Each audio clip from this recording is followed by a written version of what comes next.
like this weight, this relief, this release of sorts. And great art does that, and that release, I think, is that remembrance of that, oh, I'm not alone. And I know that I'm not alone because this person just said something that was in the deepest depths of my soul, that I know I'm not alone. I know that I'm connected. I know that someone else is out there. At least one other person is out there who feels something as powerfully as I do. This is Way of the Artist with Brandon Colby Cook and Evan Schulte. Identifying your blocks and demystifying your struggles so that you can claim your own path and make your life a work of art.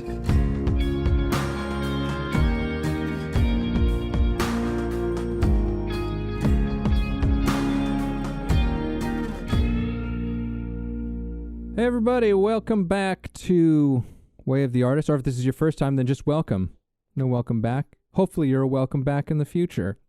So we don't have a title as at the very moment for this particular podcast. We've got a little bit of, we're just kind of diving into something. We're having a chat. We thought, you know what, let's just get into it. So as much of a setup as I can give for the territory that we're navigating, as far as I understand, who knows by the end of this thing. But Brandon and I were having this conversation about what we think is a fairly universal feeling that as human beings, most of us have, if it's not something that we encounter quite a bit in our lives. It's something that probably all of us have felt at certain points in our life. And that is this feeling of being alone. And, you know, it can be a very powerful, persuasive feeling that we have. And, you know, and it can create all kinds of challenges and issues. It can shape the way in which we are looking at the world, and usually not for the better.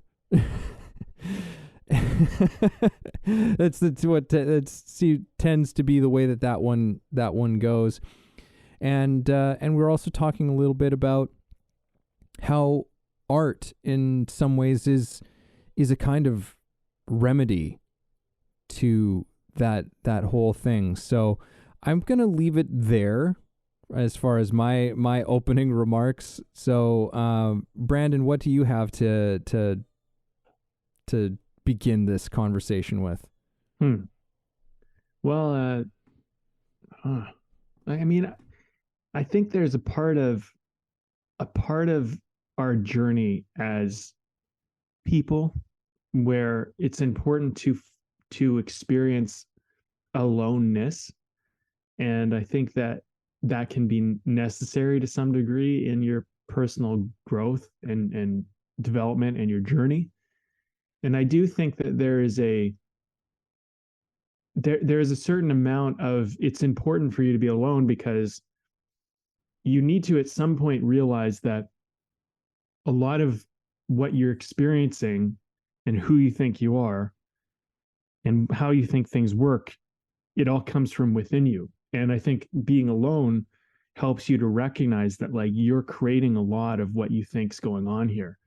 And your perceptions of things and your take on things, it's a very important part of you as an artist, and that's very relevant. So to some degree, to take ownership of how you're connecting and interacting, you need to be alone with yourself so you can see that these things are things that you've either decided upon or taken on, or something, like they've you know, and they've become a part of you. And maybe there's certain things where you want to root them out, like they're patterns. Maybe you learn them from parents or teachers or coaches or whoever else about how things work. And so maybe by being alone, you start to realize, well, you know what? I don't know if I agree with that actually anymore. I don't know if that's actually how I see it. And that alone time can help you. At the same time, I don't think you want to be alone indefinitely. I think that it's a bridge back to connection. And I think there comes a point where being alone does become a kind of negative, self-indulgent, problematic approach to doing life. And something I've kind of come to the realization, I think, which spurred on a lot of this conversation for me in particular, was this idea that I'm not alone as much as I think I am. And you're not alone as much as you think you are, anybody out there. Because whether people know you or not, they're contributing to your journey by creating spaces, creating opportunities, facilitating events, building things. Even if you watch someone's movie they made or listen to someone's song they wrote, like that somehow is contributing to your journey. Now, they don't know that they're doing that necessarily, but you start to see, oh, wait, like what I'm realizing now, I start to see, I should say, is that I'm actually much more connected to the tribe, to the community than I even realized. And that is interesting because it also brought me to the point that the tribe is more connected to me than I realized. And I'm having an influence and an impact out there on other people's lives. And my sometimes feeling alone is a little bit self-indulgent and quite inaccurate. So although I do think it's important to not just be distracted by people and using that to get away from yourself, I do think there's a time to go and be with yourself. I think at some point the aim ultimately is to come back, but come back anew. And so there's something about this aloneness where it's like it's a stage and it's a bridge and it's necessary but not indefinite, you know. And I think when you said it's like, I don't know if you use this word like problematic or negative or something along those lines, that's how I interpret it, but like I think it becomes problematic or negative when you won't leave that stage, when you just are indefinitely on the bridge between connections. So like I was connected to society and people and group and whatever it might be. And then I started crossing this bridge to aloneness. And then now you could go back and connect, but connect anew, but you refuse to get off the bridge because somehow there's some type of comfort in the aloneness and some justification, some story. So yeah, that's something I've just found for myself that I'm kind of working out. And I thought that would be interesting because I feel like it relates to life and art and everything we talk about. You said it right at the end, just what I was thinking. Oh, my apologies, people. Just sort of right what you were saying at towards the end there is like, yeah, I think that part of the issue is when it becomes this story, like, oh, I'm alone, right? Like it you know, and I think that, look, it's not like, oh, I shouldn't feel that way or whatever. You know, sometimes we feel that way, but I think it's when we stay stuck and when we continue telling ourselves that story, it can become, is when it becomes problematic. And I do think that there are some important distinctions to make in all this thing, in all of this, but like that sort of this idea of you're alone and that you're always alone, is just an untrue statement. I think that's just an untrue statement for one main reason, and this is one of those weird little duality things that, you know, those duality yin yang types of things that crops up when you take a look at it, which is that your sense of self is only there in its relation to other. Self and other are inextricably linked. The only reason why you have any sense of yourself as even being an alone a human being is in relation to other people. If there were no other people, or even if there were no other organisms, objects in the world, even, you wouldn't have, there would be nothing to have any sense of yourself towards. if that makes sense. I hope I explained that all right. So there's always this connection between self and other. And very much in the way that we even discover the people we are is through meeting other people, right? Having interactions with other people. It's like, oh, this person's kind of like that. I'm not really like that. I have these different sort of sensibilities. I have these different sort of gifts. And we know that through each other. We come to know that through each other, and we can come to appreciate that in ourselves and in each other through having value in that, recognizing the value in that, which is a little bit, I don't want to wander down that one too far for the time being. But one other thing that you were talking about there that I think might be a valuable distinction to make here is that, because I agree with you in that there is value in being alone, but to me, I think of that more so as solitude. There are moments in which it is important for us to have solitude, to seek solitude, to seek being by ourselves, right? Because as you were saying, there are things that helps us to learn about ourselves, to see about ourselves, that we can lose if we're constantly being in contact and in interaction with other people. You can totally lose your sense of who you are because you're constantly under the influence of the thoughts, opinions, beliefs, that influence of other that can have on you. And so solitude, when it's used in a very intentional way, which is why in so many wisdom traditions, it's very much a part of practice. That's like, it's important that you go and you be by yourself for a while, right? But that's a very different thing from living with a belief essentially that you are alone. I think it's a very different thing, and I think that's an important distinction to make in this conversation.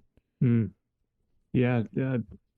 I think there is this whole thing about like conscious solitude where you're mindfully going off and you're being with yourself purposefully to process, to work some things out, and maybe even just to remove yourself from influence and other things that are kind of maybe bombarding you. And I do think that we're, as people, we're a bit of a herd mentality. No matter how much we want to be critical thinkers and individuals, there is a certain movement to us as a whole, as humanity, and with culture and society, and it's pretty inescapable. Like eventually, in some form or another, you get down deep enough, you'll start to say, oh yeah, like, why do I do this? I do this because this is normal, or this is acceptable, or this is how I learned how to do it, and where did I learn how to do that? And where did that come from? And if you really are honest and you go down the lineage of why you do a lot of what you do, you realize, well, a lot of this is not mine. This is passed down. And that's not always a problem. That sometimes that's really good. I mean, wisdom gets passed down through generations and through, as we evolve, our elders essentially teach us these lessons and these morals and principles and things like that we adopt and we use because it makes our lives better and easier. But I think also some of these things that we end up learning and taking on, they actually hinder us and hold us back and limit us. And so it's not always obvious what the difference is. It's not always obvious like, oh, this one's good for me and this one isn't so good for me. Because when you're a kid, you're probably just getting this stuff and just taking it without any critical judgment, without anything. You're just like, yeah, this is just normal. This is just how it's done. And so be it. Right. And I think this is the kind of thing where people can get stuck, right? It's like, well, I don't know, maybe you have doubts about yourself, right? But maybe you learned the doubt from somebody.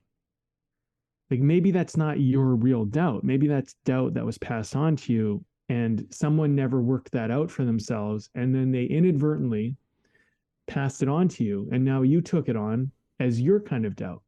and your fear and your whatever, right? And so, you don't even question it until maybe you get alone and you go, well, this is strange. Like, why am I worried about that? Why am I scared of this? What's going on here? And you start asking these questions and you go like, where did that even come from? Like, why do you even think that? And that can be a very, I don't know, like, what would you say? Like, it can be challenging because you're like, well, if I don't think this way, then what do I think? And there's nothing to take its place yet, and that's so much of the self-discovery part of, this journey. And I think, like, not to get too far off topic, because I do think, like, a lot of the time we talk about how to help the artist live a holistic, happy, connected life, whether that be with people or with their art and creativity. But I think as an artist too, like, so much about what we're talking about today too is about finding your voice, and it's such an elusive idea, right? Like, we've mentioned it, but like, what is that? And it's like, well, it's kind of like seeing what isn't your voice so that you can maybe start to get some recognition of what your voice might actually be when you remove everyone else's voice from your, from your expression. And this is something that I've found, like, particularly as a writer, it's like, and it's been more evident to me of late than it has ever been in my entire writing career, where I'm like, do I think this, or was this what I was told to think? And that's an interesting thing, It's like, did I buy into a narrative that maybe isn't really the narrative that I actually see things as? And what, and solitude can give you a chance, if you're willing to sit with yourself, to ask these types of questions.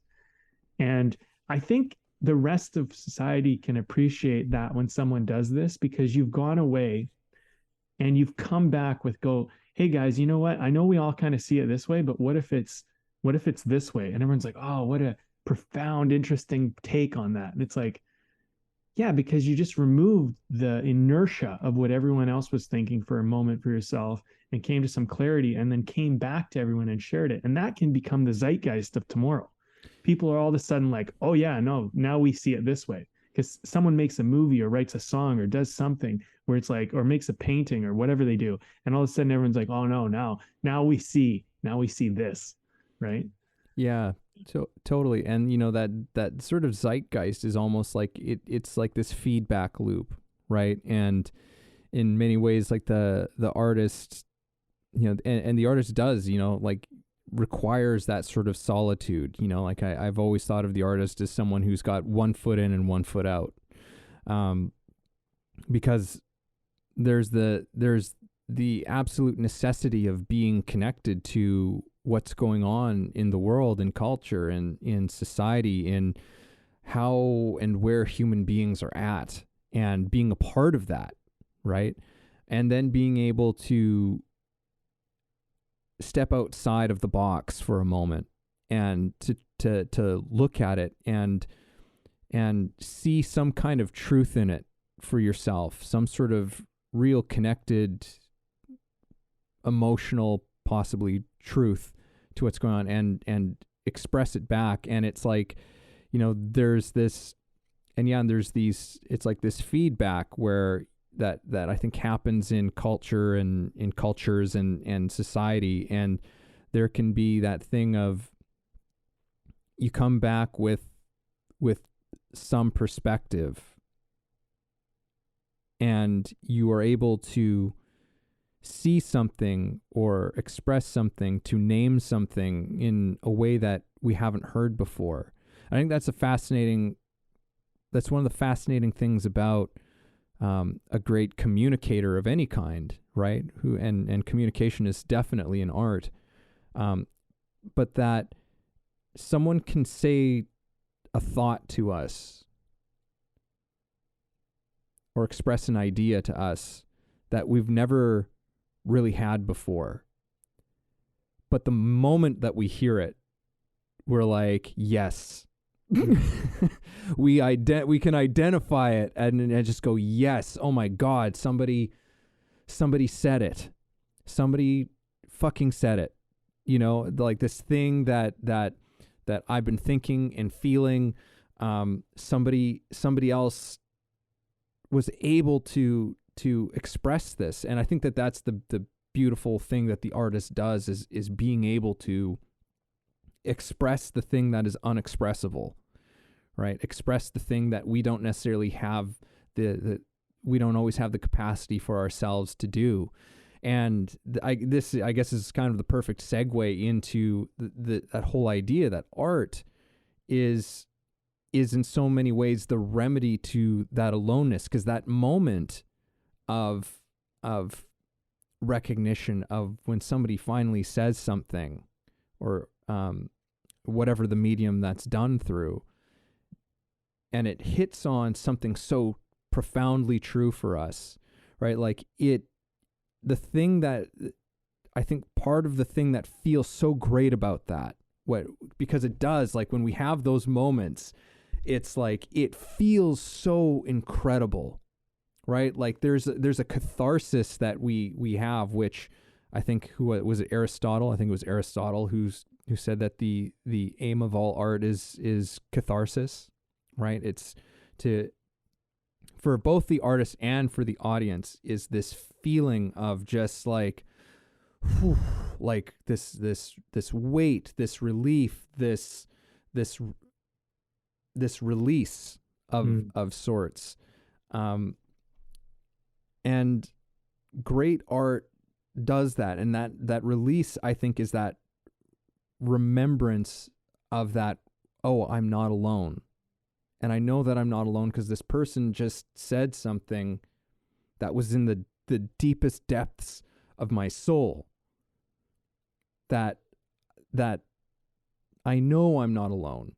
I know that I'm connected. I know that someone else is out there. At least one other person is out there who feels something as powerfully as I do. Yeah, you bring something into this that I think is good to explore, is when you're going out and exploring maybe these new thoughts that you have never really looked into, where you're kind of removed from the culture, society, the group, the family, the, whatever. And you're on your own and you're thinking now for yourself in a critical way. Maybe you're questioning some of the things like, do I really see it this way? Why do I see it this way? Is that mine? All this. And then the idea you might come to something else. Now you can actually feel quite alone because you think, well, everybody else sees it this way, but I see it this way. And, and now I feel alone because now I've come to this recognition that I see it differently than everyone I know. And when you find out that someone else actually sees it how you see it, maybe even the people you walked away from, but they never had the willingness or courage, or they're not in that stage of their journey where they've walked away and looked at it. And then you come back to them and go, I see it this way. And people are like, oh my God, I actually do too. You know what I mean? And then all of a sudden you don't feel alone anymore because you realize that like, maybe they didn't know because they were caught in it too. You know what I mean? Like, there's so many things like that. And just to give an example, it's like people can have these like negative outlooks on things, right? These pessimistic things where they're like, I'm a realist or whatever, that type of thing. And then all of a sudden someone comes away and they go, maybe this is not so realistic. Like I actually had a thought about it and I was like, maybe it's not like that at all. And then, and it's like that person might realize they were trapped by this negativity, this pessimistic view where they thought it was unchangeable. And then someone gives them a look at it. Here, I'll give you a perfect example, actually, because I was working on this with one of my clients just the other day.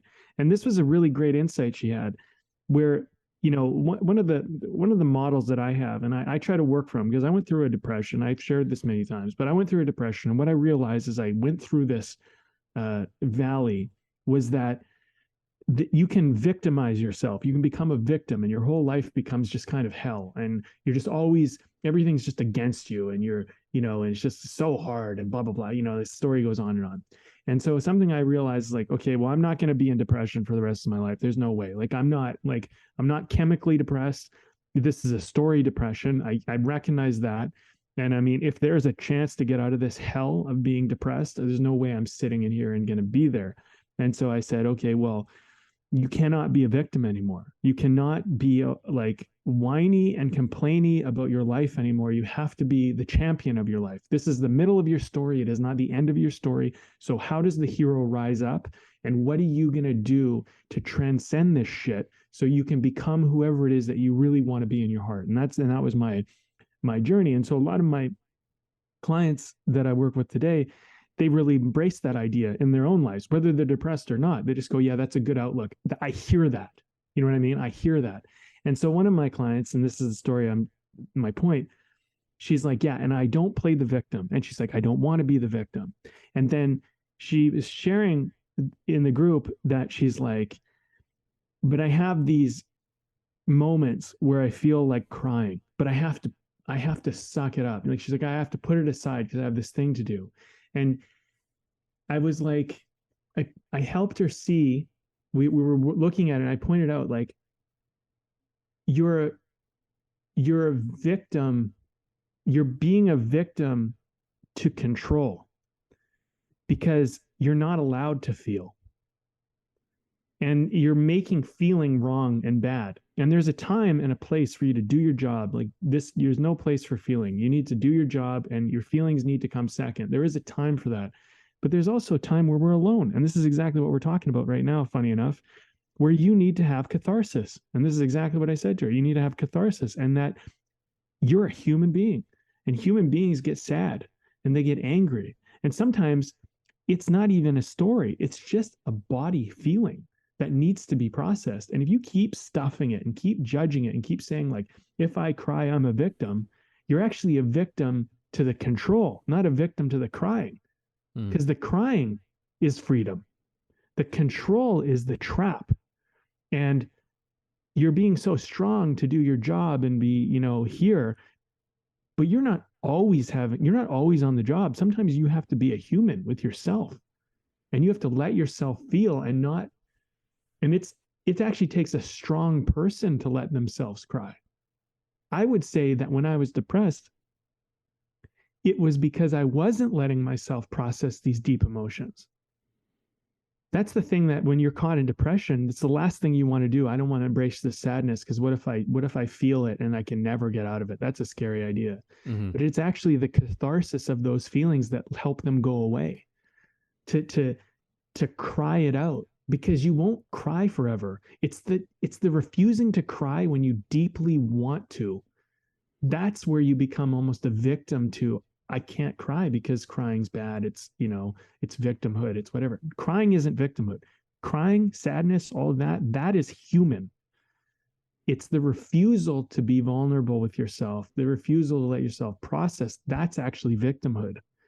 And this was an interesting insight that, I had and she had. She went, wow, look at that. I'm trying so hard not to be the victim, and look at me inadvertently being the victim to my control.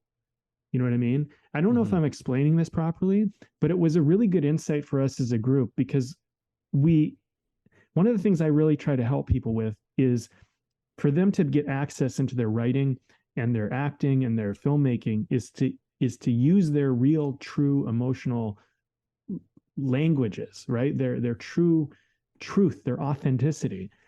And the thing is a lot of people are scared to go into those feelings and those thoughts, and whenever they have a feeling, here's another thing. Sorry, I know I'm talking a lot, but something that I've identified with myself and with other people is that we have a feeling come up, like sadness, and we'll go, why am I sad? Oh, I'm sad because, my parents did this, or my friend did that, or my relationship, this happened. And it's like, maybe not. Maybe you're just sad as a human emotion that's happening. And now you're attributing this big narrative to it. And it actually has nothing to do with it. And maybe you just need to feel sad for a moment as a human being, having emotion pass through their body.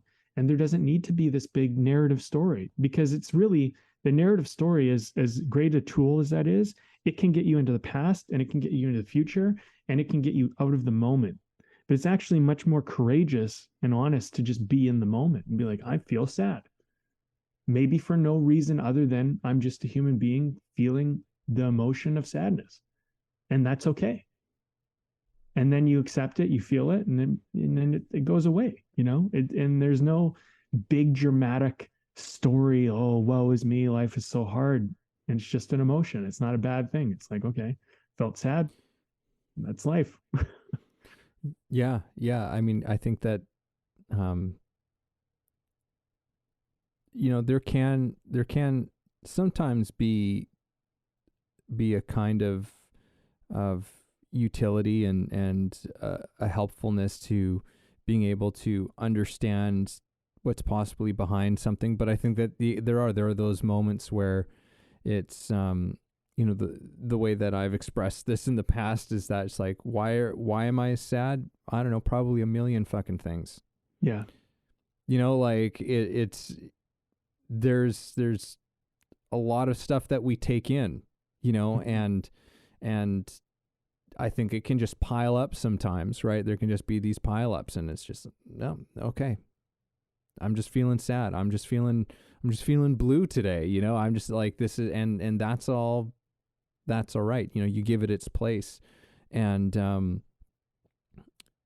then it doesn't destroy you, right? Cause that's what you were saying about, like, it's an interesting thing with this client of yours where it was like, yeah, there was this control element as well. And I think that the other aspect of it is that you become, it's interesting because the idea is like not wanting to be a victim to your emotions, but you ultimately end up becoming victimized by the emotion, right? By the unfelt emotion, by the unacknowledged emotion.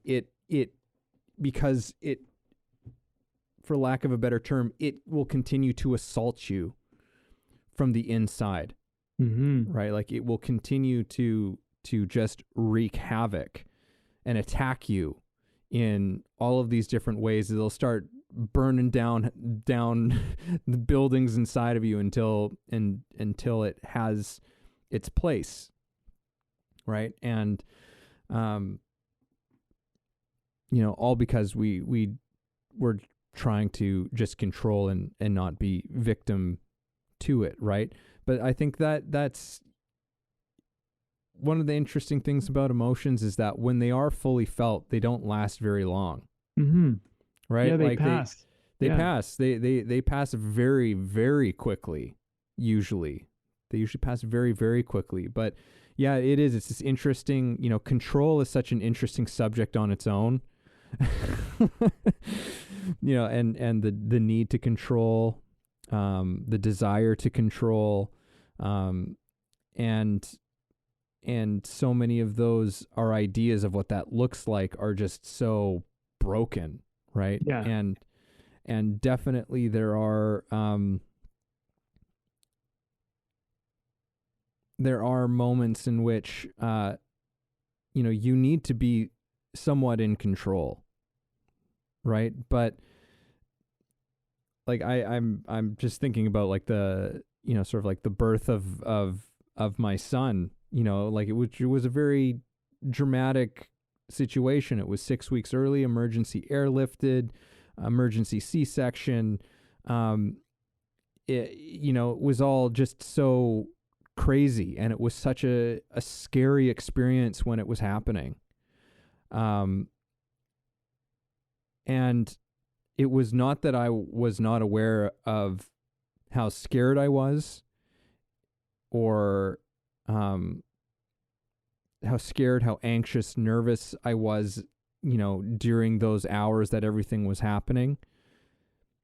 But it was one of those things where both my wife and I were just like, okay, like we just like, yep, like we're shitting our pants right now, but we don't have time. We don't have time to do that yet. Right. And not until, everything is not until this baby is out and healthy and everyone's okay. And that was exactly how it went. It was like in control, so that we could function. But then the moment, and it was a situation where really, I'll just speak for myself. I didn't have, until it reached a point where I'm like, okay, I don't have control of this anymore. Right. But at that point, it was at a point where I didn't need to control things anymore. It's like, okay, I don't need to control the situation anymore. And that was when it was just immediate emotional processing came through. You know, it was like an immediate emotional breakdown for a couple of minutes and just letting it out. And then it was okay. You know, there's still a lot of emotions thinking about that moment, but,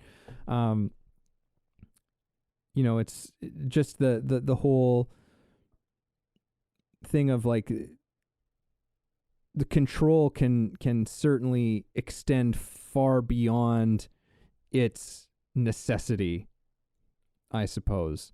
And that was a very particular circumstance. So yeah, well, it's, I think what's important, in the story that you share is that there is a time and a place where I think most of us as adults can recognize that we need to put our emotions aside. We need to not indulge them. And it's important to do what needs doing, because that takes a priority over how we feel and what's going on. And when you're in the, kind of the chaos of, war, you're in the chaos of battle, you're in this situation where you're dealing with something. If you become indulgent of your emotions, that's victim mentality in that moment. But when battle is done, when you're in a state of rest and that's complete, or at least that has become something where you don't contribute to anymore. It's not something that you need to participate in anymore. That's when it's actually self-indulgent to not embrace your emotions. And, there's a statistics, right? Like far more men commit suicide than women. And men also generally, and this is a generalization about processing, but men generally have a more difficult time dealing with heartbreak than women do. And the argument for this is that because men have been they've had to suppress their emotions so much in their life. I'm not saying, like, some women do too, like they had that experience as well, so they can relate just as much. But because they weren't allowed to feel, after things are done, a lot of times men don't let themselves process how they're actually feeling. And the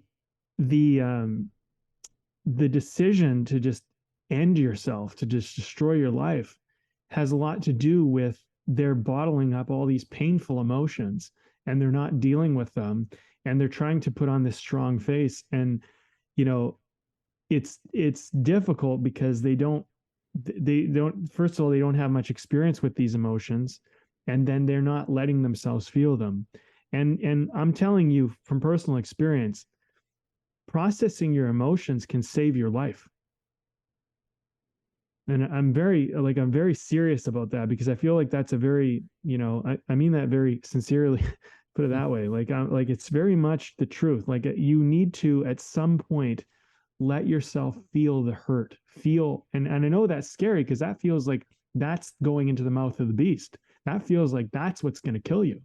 But actually, that's what's going to save your life. It's very counterintuitive at that point, because when you're in the situation and you're in the public atmosphere, breaking down and crying and melting down and all of that stuff isn't going to be so good for you. Whatever the situation, whether it's a breakup or some traumatic event like you experienced, that's not when you need to indulge those feelings. But later, it's important to go, like, yeah, like that was really fucking scary. And that really hurt. And and to let yourself sit with that. Because if you do, what'll happen is you'll process that and you can move on. And so from what I understand, like, women tend to get over breakups a lot easier because, in general, because what they'll do is that in a breakup or a heartbreak, they'll tend to talk to their friends. They'll tend to feel it out. They'll tend to process. And I'm not saying all women, but I'm saying, like, in general, that's been encouraged more. So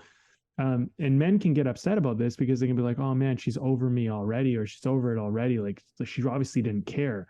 And it's like, time suffering doesn't mean you cared more or less, but there's a point, like, it's all grief, right? It's all just going through a process. And you get to the point ultimately of acceptance. And acceptance is release. It's freedom, right? Where you go, okay, you know what? This is over. I am moving on to this new chapter, and I'm not going to I'm not going to forget that was an important chapter in my life, but also I'm not going to drag that chapter on any longer than it needs to be dragged on, because we're going to go through these hard moments, these traumatic moments in our life. And when you allow yourself to process the emotion, you're essentially letting yourself end the chapter of that trauma. And, from somebody who has spent a fair amount of time alone, trauma can haunt you when you're alone, when you won't deal with it. And then being alone can be a painful experience. But if you deal with the emotions in the trauma and you process them, being alone can be actually a really joyful experience, because now you're not, because a lot of people, they don't want to be alone. I'll say one last thing about this. They don't want to be alone because they know the moment they're alone, they're going to feel their trauma again. And so they do anything they can to distract themselves. Let me go for a drink. Let me hang out with this person. Let me watch TV, play a video game, do whatever you do, right? To just get away from being alone. But if you just deal with the trauma, being alone is not such a threatening idea anymore. It's actually kind of like, it becomes a sacred time, At the same time, though, you don't need to be alone all the time, process it. And maybe you start enjoying your own time, but, like, it's okay to get back out there again, Hey everybody, this is Evan, and this episode is brought to you by my book.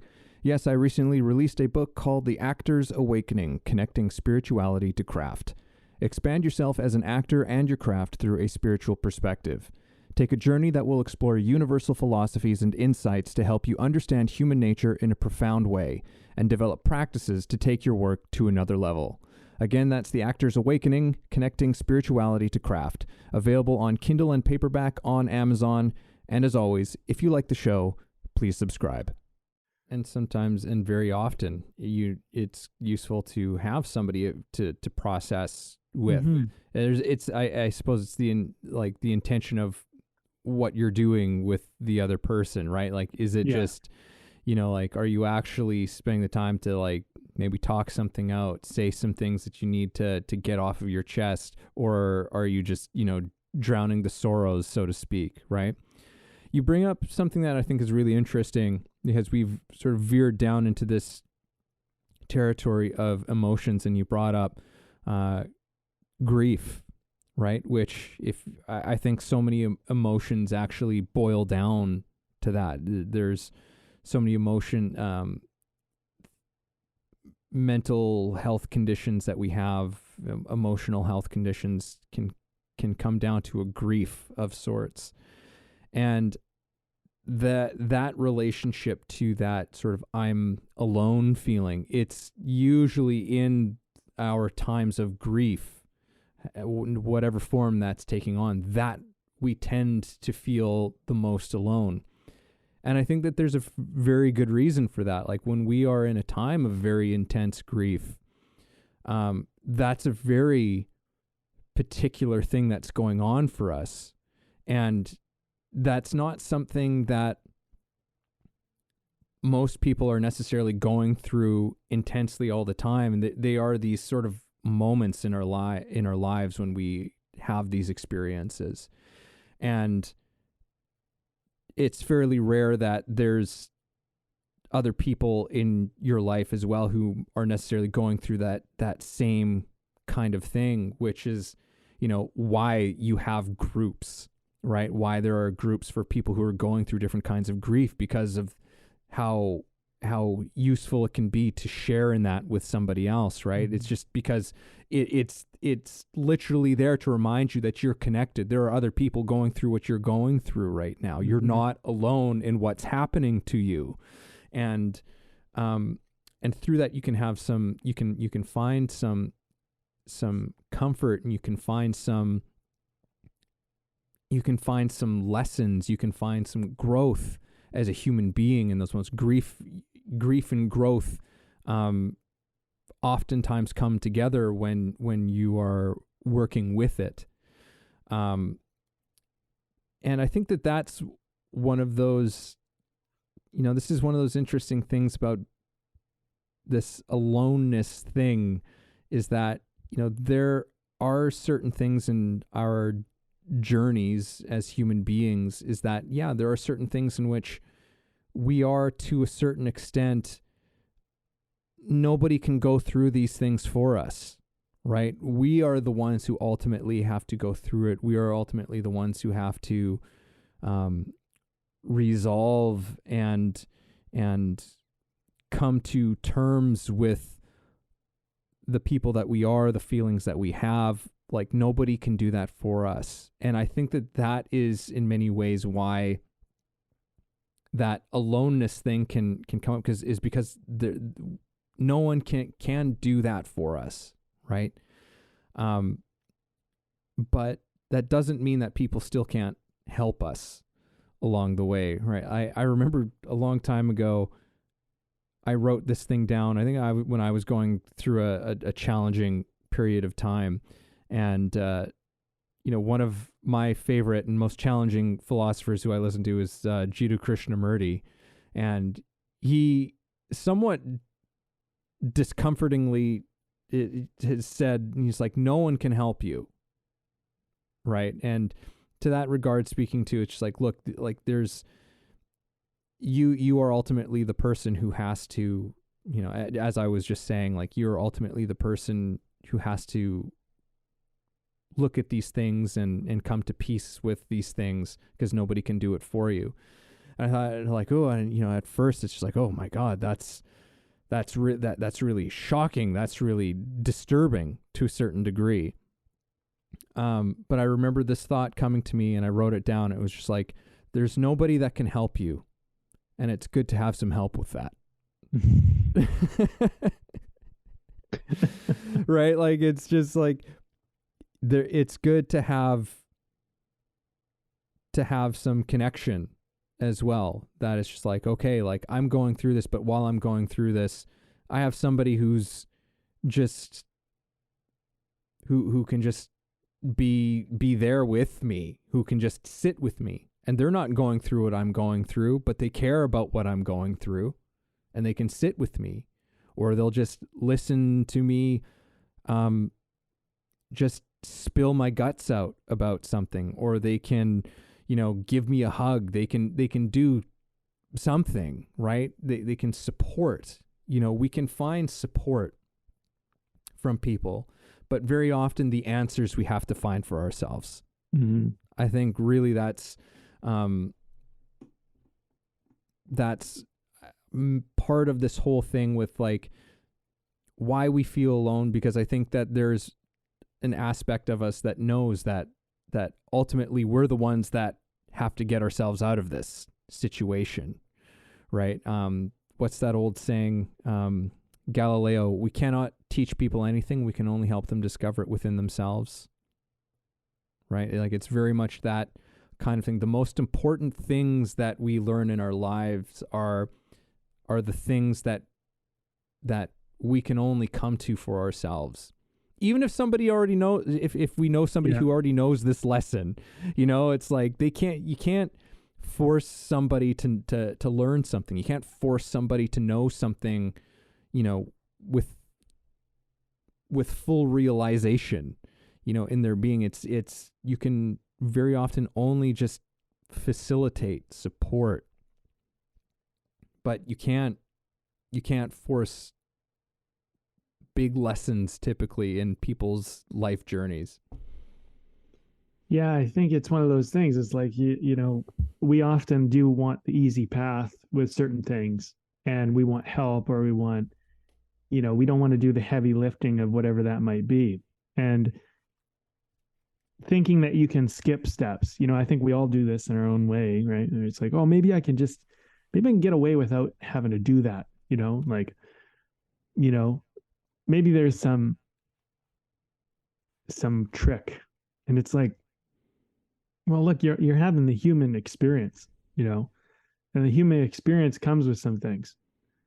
It comes with it comes with a bunch of emotions, and you're gonna have to feel them, and that's part of the human experience. So like people are trying to avoid things like, I don't ever want to get sad, particularly. They don't want to be angry. They don't want these things. It's like, well, like, hate to break it to you, but that's human. Like that's what it is to be human. Like to have these emotions is to be human. So, the sooner that you begin to accept that these feelings that you will inevitably have will they're actually a part of your human experience and a part of your process, and they're actually serving you. This is a big thing. So like something we were talking about and actually in class last week was we're talking about emotions, and it was like, well, like if you start running, you're probably going to sweat. And you might not want to sweat. You might think sweat's gross and whatever, whatever. But like, why are you sweating? You're sweating because it's your body's way of cooling itself down. There's a purpose to it. It's part of the process of it trying to respond to what's needed. And so for some reason, we go, well, like, would you be mad at yourself for sweating when you were exercising? Like, not like it's, you know what I mean? Like, why would you get upset at that? Like, that's helping you, and people get upset when they have like a fever, and it's like, no, if you have a fever, that's a good thing. A fever is your body's way of burning off whatever bug is inside you. That's what your body does. A fever is not a bad thing. A fever is a body response to healing itself. Mm-hmm. And we have these weird takes on fevers, like, oh, I got a fever, it's so horrible. It's like, yeah, I know it doesn't feel good, but that's the same as sweating. That's what a fever is. A fever is trying to burn off the bug that's inside of you, and it's its own way of doing it. And when you have an emotion, it's the same way. You're feeling sad. You're like, well, why am I feeling sad? Because your body is trying to do something. It's the same as having a fever or sweating or any of this stuff. And if you refuse to listen to your body can't help you. It can't work for you. And that's all it's trying to do all the time. And something that I've learned, because I've studied a lot of personal growth, and, it's been a big part of my life, but like personal growth is interesting because it's like, if you want to grow as a person, then you should want to experience pain, growing pain, because that's what growing is. It's the painful. It's rarely a comfortable thing. And so if you're avoiding pain and yet you want to grow, they don't go together. They don't work. That's like putting opposite magnets. They'll just push each other apart. Like you won't get it. And someone said to me years and years ago, they said, you don't sharpen a sword with a pillow. And it's such a accurate statement, because that friction on that sword, that sharp hardness, that's part of what makes you sharp. That's part of what makes you, that part of what makes you have that cut. And I remember when I was an athlete, and I'll just add one more thing to this. I remember, man, my body is just always in pain. Like, because when you're an athlete, you get bumped, you're working out, you're pushing yourself, it's just your body's in pain all the time. It's not a sore muscle, it's a bruise. If it's something, it's a pulled thing, it's something, right? And I miss those days of being an athlete, because I was just strong and sharp and in touch with my body. And there was a temporary relief when I kind of put athletics kind of in the background of my life. And it's like, you're going to get pain anyway.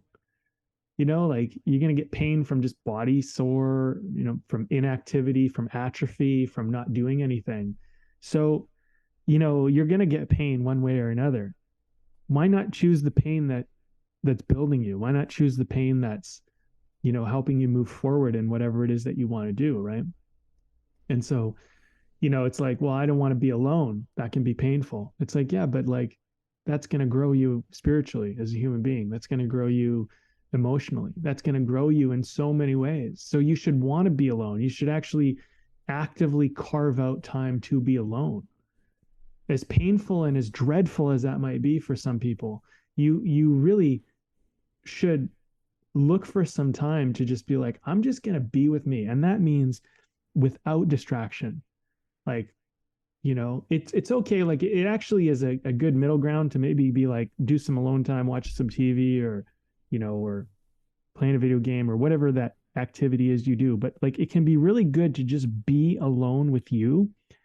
And like a take that I could maybe share with people is like, hang out with you like you're a friend hanging out. Like, and not just a friend who's like, I'm not really hanging out with you. I'm here doing this, and you happen to here being doing this, and so we're just doing this together. Like when friends who go out for drinks, like that's okay, hang out, but like let's get together and let's talk. Like let's connect. Like what's going on in your life? Like I'm talking about hang out with yourself like that, and it can be a quite rewarding experience and a very powerful way to grow, because eventually I find that like, well, I mean, at first, if it's painful to be alone, eventually that pain goes away and you begin to enjoy your own company. And then when you're really hurting, you actually have a much more honest conversation with yourself about what's this hurt all about? Like what's going on here? Why, why are you feeling this way? Or why do you think you're feeling this way? It's like, well, I think I'm feeling this way. It's okay. Well, and it's like, and you're just being, and you're being with yourself. And then when you come back to people, you're coming back as something that's kind of not like a needy case anymore. You're not getting people to try and answer the questions that you needed to answer on your own because they can't answer them for you. Sometimes like people will give you their take and they'll give you their support, but like it's really, you need to go away and you need to sit with it. I really believe that. I think that's a really important part of the human journey. And in that way, you're not like, repeating the same story over and over again, like these people who repeat their sob story over and over and over again. Oh, this happened to me. My life's so hard, blah, blah, blah, blah, blah. It's like, if you find yourself repeating a story more than like a few times, then you need to go and be with that story so you can stop telling it. Because if it's not a story that's a really like fulfilling, rewarding story, if it's not something you're proud of, if it's not something that you like are celebrating, then maybe you should go away and be with it and try to figure out like, why do I like, what kind of sympathy am I going for? Like why am I trying to get other people to solve this for me? Be with yourself and solve it, and maybe you think that's impossible, but I actually think it's the only way that makes it possible. People can help you maybe even 99% of the way, but there's 1% that you just have to do alone. Maybe they can help you for a lot of it, but it will never be complete until you complete it within. And no one can do that work for you. That's got to be on you, And I'm not saying don't get support. I'm not saying don't talk it out with people, don't get help, don't get encouragement, don't get a coach or something like that. By all means, do all that. Get people to help you as much as they can possibly can, but know that there's a certain percentage of it, a certain point of it that falls on you alone, and only you can do it. And that gives you, what's beautiful about that, Evan, is it makes you take responsibility for your life. It makes you take ownership of your life, where it's not just passed off to someone all the time. At some point, you want to be like, I want to be responsible for my part in this. Where no one else has territory but me. And this is that one part of me that's just me and myself, me facing me, and I think like that's part of why aloneness is such an important part of the human journey and the artist journey. They work together, they're very, there, it's just, I think one of the things that's coming up for me actually, now that I've kind of went on that spiel, it's just like, yeah, there's something about this talk where we haven't really talked about it, but I'm landing on it now. I'm like, yeah, there's this responsibility part of this whole thing where you own your emotions, and they're just your emotions. No one gave them to you. You feel them in your body. You manufactured them or made them happen through your own physiological situation. They're yours. And maybe there is no story attached to them. Just take a certain amount of responsibility of like, I created this. This is me having this, and the outside world doesn't get to decide how I feel. Like, I can actually create my own feelings, right? Because if you're always thinking, oh, the world did this to me, that person did that to me, you're always a victim to the world, right? There needs to be a certain point where you go, no, I created this. I decide if I'm sad. I decide if I'm happy. And maybe I'm sad and I can't change that right now. But if I let myself feel the sadness, I can then transition into my next feeling. I can do that. And that seems to be actually, I don't know, it seems obvious to me now, but it seems responsibility is an important part of this. Man, there's a lot of things you said there, Brandon. Where do I want to begin? Where do you begin?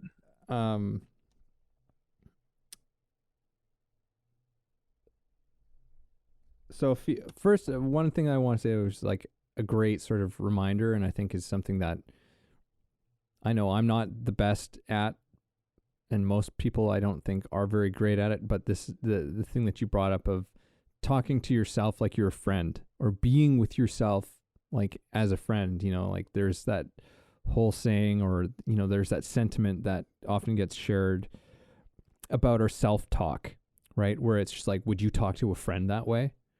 Right? And for so many of us, it's just like, oh fuck no, I would never I would never talk to another human being that way, like, let alone just a friend. But like but we talk to ourselves like that very often, in ways in which we would never speak to another human being. And so to be with ourselves, in solitude, as if we were really being with a friend, a good friend, especially in times when we're struggling, right? To just be like, okay, like I'm going to be with myself like I would be for a friend who was going through a rough time. And I'm going to be there for myself in the same way. I think that that's a beautiful, there's a beautiful something that we can sort of glean some sort of way of being from that I just absolutely love. So I just wanted to point that out. Another thing I wanted to just touch on as well, I also loved what you said about like how our emotions are in response to something, in the same way that sweat is our response to the heat, or a fever is to a sickness, or like throwing up is to we need you got to get something out of your stomach, right? There's something toxic inside of you, right? It's in response to something. And I think that's I what really lands with me in a way that it hasn't, that's never been what really lands with me with that, Brandon, what I'm trying to say is that I've never thought about it in as tangible a way as that before. Because those things are such physically concrete things, and emotions are just like, there's such this internal thing that we don't often think about it in the same terms, but they're no less real than those physiological responses that you were talking about. Though I do think that what's interesting is that there's a caveat to that, in which, yes, we do have emotions which we are responding in the moment with, right? Something happening, and we respond with laughter, or we respond with tears, or whatever it could be, when we're just struck by something and we respond, right? But I think that there are other things that like where we are still responding to something, but the thing we're responding to is a story that we're playing out. You know, it's a story, but it's still in response to something, right? Which I think is still a useful thing for us to understand, which is like, you know, for, you know, like myself, anxiety is something that I've dealt with for many years in my life. And, you know, it can just be this feeling that's just sort of there. It's just sort of in you and around you and on you. It's just, you know, and you're still, you know, at least for myself, you know, like you're still functioning, like you're going about your day and doing things, but it's just present. And I think it's still extraordinarily useful to just go, it's like, okay, well, this is still in response to something.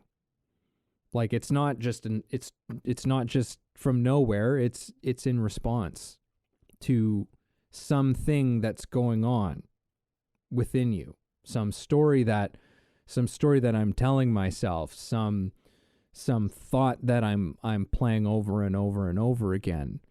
So what is that response? What is it responding to? Because it's there, and seeing it in the way it's like it is trying to help me, right? It is trying to help me, but is the thing that it's responding to even something that's real, right? Like that's, and I think that's with certain emotions that we experience is something that can be a little bit trickier, but regardless, I still love the sort of the concreteness that you brought to that. So there's something that comes up for me with what you're talking about. One is you know, your state, your emotional state, and how that is something that a lot of time people feel like powerless to. They're just like, oh, I'm in this emotional state, and they don't like this like state that they're in. And I think with state, like there are going to be times where it's very difficult to control your state, but for the most part, you can decide to have an emotional like state of being that is what you choose to be, what you choose. And I don't think you should look at it as something like, okay, I'm going to do this thing and I'm going to try to keep an even keel of this state forever. You know, it's like if you achieve a happiness or a confidence kind of emotional state, like however you want to like articulate that or put that together in your own mind, what that means.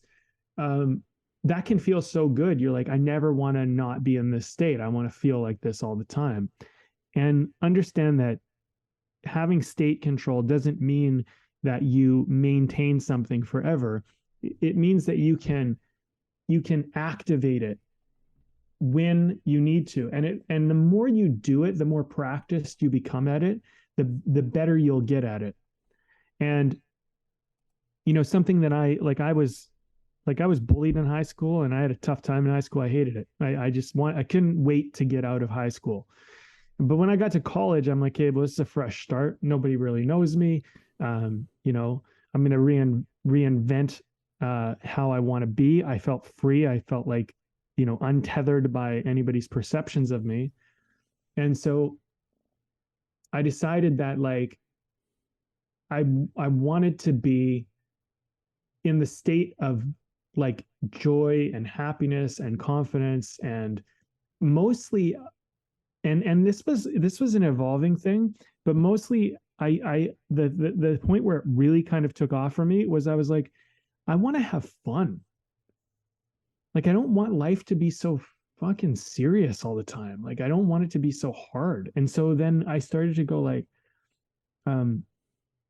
if I'm in a state of looking for fun, then find what's fun. Just constantly put your attention on what's fun, what's funny, what is joyful, what is whatever. And so it became like the emotional state started to take place, but you know, I achieved the emotional state to some degree, but to maintain it, to actually continue it and kind of keep some resemblance of it, you know, always as a touch point. It's like, stop looking for the enemy and start looking for the friend. Start looking for the person that wants to laugh. Start finding what's funny in this situation. Even if something shitty happens, like what's funny about it? Like just always look for, how to take this and make it something, right?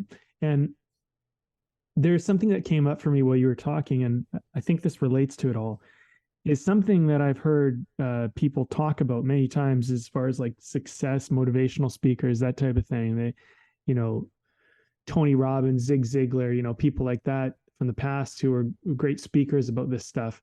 They would talk about like tapes. You're running tapes, and these are recordings, and these recordings play in your mind over and over and over again. And a lot of them, your self-talk, like, that was so stupid. You always do something stupid. You're going to embarrass yourself. Don't speak up. Every time you speak up, you say the wrong thing. You always get nervous when you talk to someone you like. These are all tapes that are running in your head. And so one of the great things about being alone is you can sit there and you can listen to those tapes for a second, but don't listen to them as though they're true. Just listen to them and go, what am I saying to myself? And go like, I don't like that recording anymore. If I was going to re-record that tape, what would it say? And you just rewrite it, and it starts to become how you are, because everything you think you are, and then the way you think you are, that is all just things you've agreed to play out. There's nothing about that is actually really grounded. It's worn in pattern, but it's not grounded in reality. It's not the truth. So you just go, okay, one thing I did, I'll just give you an example, is like every time someone asks me a question, there's no way I'm going to answer it seriously ever. I'm always going to try to answer it in a goofy, silly way.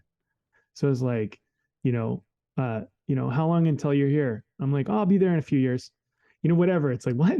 But it's just like, don't give them the real answer. Don't ever, like just play with the whole thing, because what happens is like, you just become kind of a goof. You kind of become silly. And then people, when you do say something serious, the beauty of doing that, for example, is when I did say something real, people really cared and really listened. But like most of the time I'd just be like, what's the most ridiculous thing I could say right now? And it started to be like, oh, you're really funny. And it's like, I'm funny not because I'm like, I know humor so much, but it's just because I'm just being playful when normally people would be serious. And that's like, it lightens the mood. And I wanted nothing more than to lighten the mood in my life, and it worked. It was very helpful. So, I mean, I think like, I don't want to go down that road too far. I just want to kind of come back to the point of like, being alone can help you see how you're running tapes and you're running these conversations or these ideas in your head, and just like identify them, and then decide like, do I want to keep running that tape? Like if you always get nervous around someone you like, for example, do you like that? Do you like that happens? Do you want that to happen? Do you like that you stumble and you don't know what to say and you act like an idiot and then it falls apart? Like, do you like that? If you don't, then go like, okay, this is what I have done. This is what has happened before. But now what's going to happen is this. When I'm around somebody, I'm calm, I'm cool, I'm connected. I look them in the eye and I want to connect with them and I want to listen to them, and like just rewrite the narrative. And you watch yourself, you will take on the new role if you rewrite it. But you have to identify that you are not a victim to your narrative. Like you are not subject to it. You are responsible for it. And although it wasn't the one you chose, it was given to you, you can change it. And that's where the responsibility comes in for me about all of this, right? But if you're constantly around people that are like making fun of you, talking down to you, looking at you poorly, of course you're going to think of yourself that way because everybody keeps reaffirming this shitty tape. So maybe you need to move away from those people, be on your own, and rewrite the narrative. And you might not want to go back to those people if they just, if they don't encourage you to be who you really want to be, And this becomes a thing about choosing your tribe, choosing your friends, right? When you come back and reconnect with society, you maybe go, you know what? These people are not, either they're not holding me up or they're not willing to hold me up. And so, you know what? they're kind of encouraging me to live a narrative I don't want to live. And so I'm going to reinvent that. And if you go back to those people and they don't like it, I just started to become real defiant to people that didn't like how I was. I just started saying, you know what? Kind of like fuck you then, because this is who I am. And I know that you have difficulty seeing that, but you're going to start to see it because this is who I am. And if you're not going to let me be that, then I'm not going to be around you. You know what I mean? And these are, aloneness gives you the courage to sometimes remove yourself from groups or people or even family, if friends, if it's not conducive to actually helping you live the life you want to live. And sometimes that's a very difficult thing, because you're like, well, if I don't have these people in my life, then I'll be alone. And it's like, well, maybe that's exactly what you need for now. Maybe you do need to be alone. And maybe you can go back to them, but maybe they need some time away from you so they can let go of who they think you are and let you be who you truly want to be, And if they won't, then maybe they don't have a space in your life for now. It's not forever, but for now, because part of the transformational journey of finding yourself, finding your voice, is sometimes you have to remove yourself from the tribe that traps you in it. Mm-hmm. Well, sir, we've been chatting for a decent amount here. Okay. Let's talk about some beer, I think. Yeah, let's do it. Let's do it. All right. I'll go ahead. I'm drinking, I think I've had this one before on the podcast, and this is one from Red Truck Beer, and this is called El Space Camino Dry Hopped Ale with Galaxy and Eldorado hops. And it's really good. It's really good. I got like this, like a few weeks back, I had another Red Truck one on here, and it was like, I got like their hop pack. It's like 4 different hoppy kinds of beers. And this one is easily my favorite out of the bunch. Easily my favorite one. Just beautifully balanced ale, and not like the hops doesn't just like slap you in the face, but it lets you know that it's there for sure. So Right I've on. been enjoying it. Well, I'm having a porter.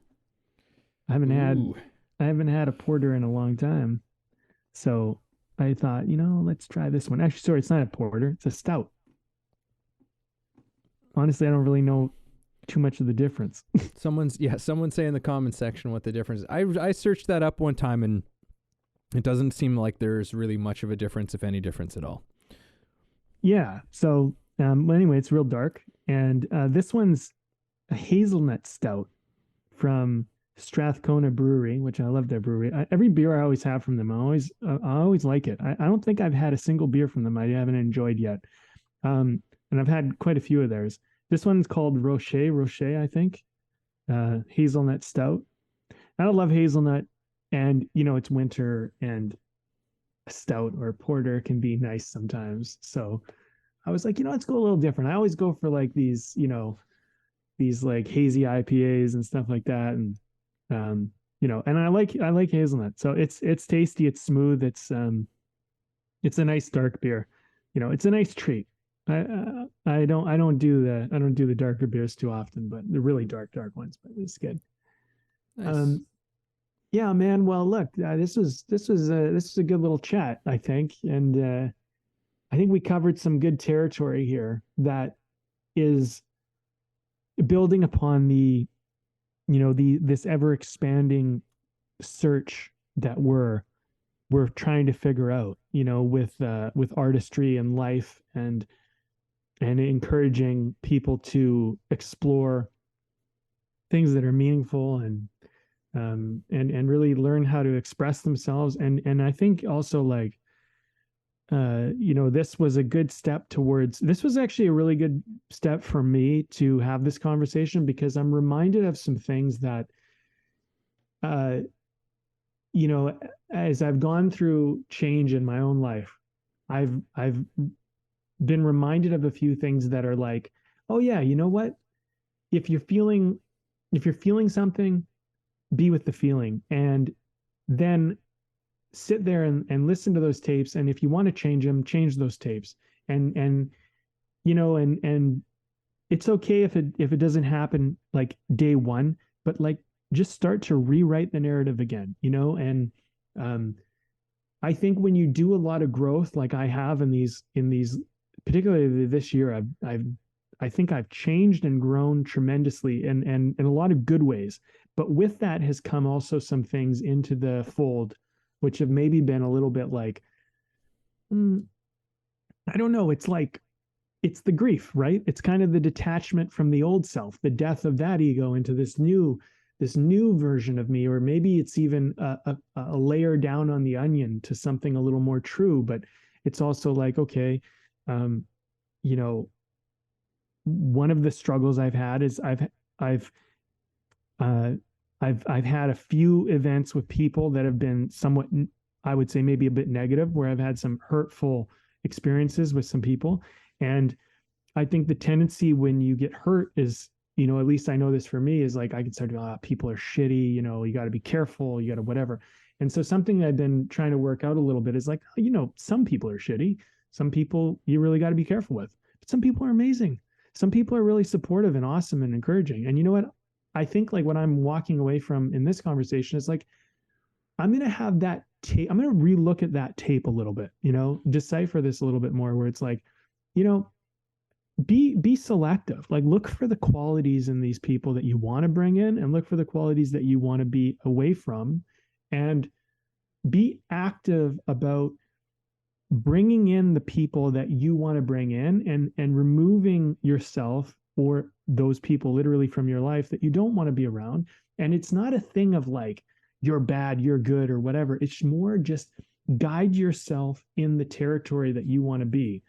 Because, with spending some time alone, my kind of, and breaking down this ego and rebuilding, I've come to that point of like, okay, I've been alone for a bit. Now I'm ready to reconnect with my tribes, my communities, and whatever. And it's like, for a while, I felt like there was no tribe for me. There was no community. I just felt really, really alone. And like, maybe I'm just alone and whatever. And I've come to realize is like, no, my tribe, my people, they're all out there. It's just that as I change, I begin to understand a little bit more about who I want to be involved with and who I want to connect with and what that looks like. And, I don't want to be too cryptic. So I'll just say like, maybe if it was a little bit more success driven, material driven, status driven before, now it's more driven on things like harmony and peace and love. And those are more higher values. So my filtering for what a good tribe member is in my life has changed. And so it doesn't mean that the people I was hanging out with are not, they were aligned with maybe what I wanted, but maybe I wasn't valuing something that was actually more important to me. And so, yeah, I mean, all I'll say is this for my wrap up, Evan, is just that don't be scared to go alone for a little while. I think it's healthy. I think it's good. I think it's a part of your journey. I think it's necessary. But at some point, just simply decide, okay, I'm going to go back now anew, and I'm going to go back and I'll bring anyone back into my life, or I'll go back to anyone who still fits, and I'll move anyone out who doesn't, and I'll find the new people who I want to bring into the fold. And they'll find you, because you are now more who you truly want to be. But it maybe took going away to find that. Yeah, this has been a really interesting conversation, and for me, I'm definitely walking away with it with a lot of just very sort of useful perspectives for myself in terms of just the way in which I treat myself, talk to myself, and in which I am with myself. Like any conversation as well that is a reminder of like, look, you're not alone. Like no, you're never alone. Nobody's ever alone, even in, the most challenging moments where, we are living with a tremendous amount of grief. There are other people who are going through something very similar as you, and while only you can really make peace with it, it doesn't mean that you are alone, truly and really. You're not. And it's in those periods of grief, again, where there can be such tremendous growth. There can be such tremendous growth in those periods where, because there's usually something, like as we were talking about like last week or in our last podcast, that is, where there's the stuff about you that is no longer true or was never true for you, but you were living this way. You were living an image of this thing that was not a true image of you. So yeah, I think that always remind yourself that you're not alone, and give yourself place for solitude, rather than sort of just living with this feeling of I'm alone. Know that you're not alone, but give yourself time of solitude. Go for a walk in the woods, or a walk down the beach, or go sit on a park bench somewhere, or whatever is there for you. It doesn't have to be, you disappearing off, into the wilderness somewhere. Like, we can find that solitude almost anywhere.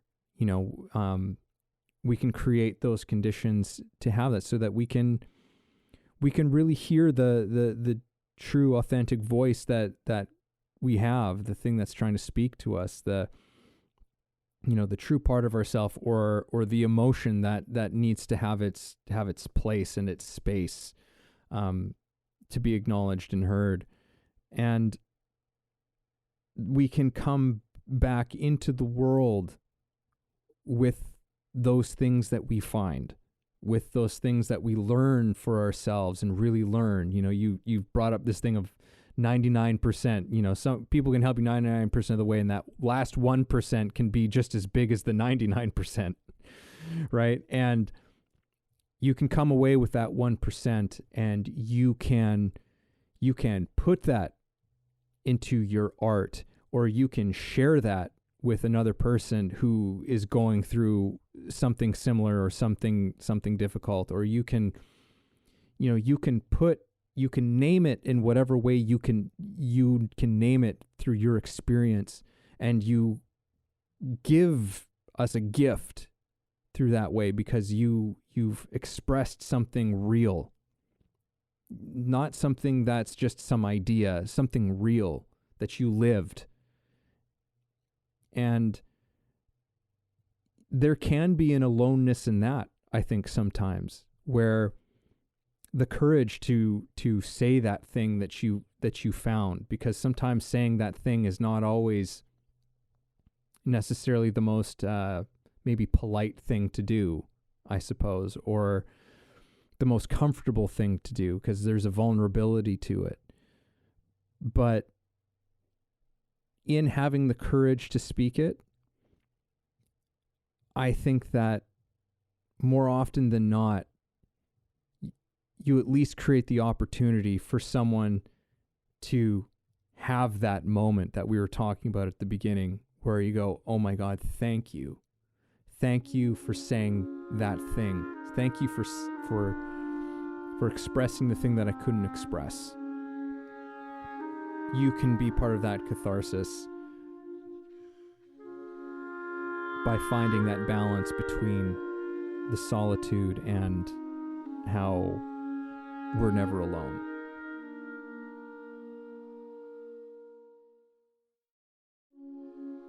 Thank you for listening in on our conversation today. We hope you found something helpful that you can carry forward with you. Head over to our website, wayoftheartist.com, for more free exclusive material and learn about the show. If you haven't already, please support us by subscribing to the show, sharing it with people you know, and keeping compassionate, creative conversation going.